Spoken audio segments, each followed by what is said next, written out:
Hello बच्चों। यहां लिखा है ball of mass m collides horizontally with a stationary wedge placed on the rough surface in two orientations as shown. Neglect the friction between ball and wedge. The student comment on the system of the ball and wedge for these situation. तो पहले हम लोग यहाँ पे समझ लेते हैं चीजों को। देखो,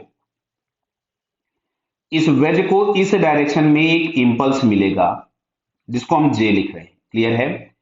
यहां पे सरफेस से एक फ्रिक्शन आएगा जरूर, बट वो जो फ्रिक्शन होगा वो नॉर्मल हम लोगों के पास जो म्यू एम जी है वो आएगा। मतलब ये जो फोर्स होगा वो इस इंपल्सिव फोर्स के कंपैरिजन में नेग्लिजिबल होगा, तो हम हॉरिजॉन्टल में मोमेंटम कंजर्व कर सकते हैं। इस क्वेश्चन की बात करते हैं तो इसमें एक इंपल्स इधर मिलेगा जिसका एक कंपोनेंट, ध्यान से देखते जाना बेटा, इसको जो इंपल्स मिला होगा, सॉरी, इंपल्स सरफेस के परपेंडिकुलर मिलेगा, सॉरी, इंपल्स जो मिलेगा वो सरफेस के परपेंडिकुलर, मतलब आपके पास इस वेज को जो इंपल्स मिला होगा वो इधर आएगा। क्लियर बताइए?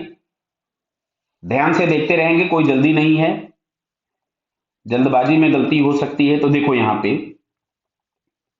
इस इंपल्स का एक कंपोनेंट नीचे की तरफ में आ जाएगा जिसको मैं कुछ जे डैश लिख देता हूं, और एक हॉरिजॉन्टल डायरेक्शन में आ जाएगा जे डबल डैश। अच्छा, इस जे डैश की वजह से यहां तो जो आपके पास लग रहा था कि एक नॉर्मल mg था, और यहां से हम लोगों के पास एक नॉर्मल रिएक्शन लग रहा था, तो n बराबर mg हो गया था। जबकि यहां पे अब की बार अगर आप देखिएगा तो ये जो n हम लोगों के पास इस जगह पे लग रहा है, ये n हम लोगों के पास इंपल्सिव हो जाएगा। क्यों हो जाएगा? बिकॉज इसमें इंपल्स का एक कंपोनेंट इन्वॉल्व हो गया।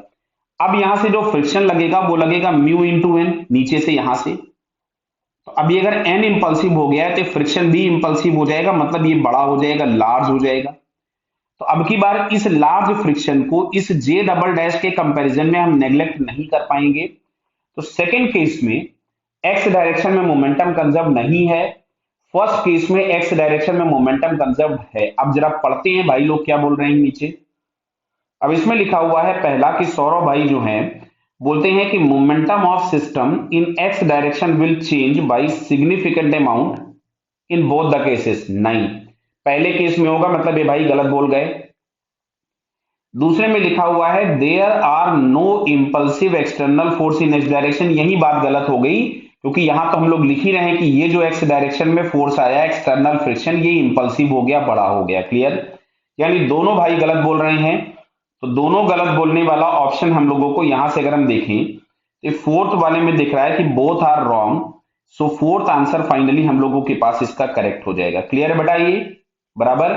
तो fourth answer is correct. Correct answer क्या होता है इसमें से, अगर हमसे पूछा गया होता विच इज करेक्ट, तो पहले वाले केस में जो एक्सटर्नल फ्रिक्शन लगा है वो नॉन इंपल्सिव है, जबकि सेकंड वाले केस में जो एक्सटर्नल फ्रिक्शन लगा वो इंपल्सिव है।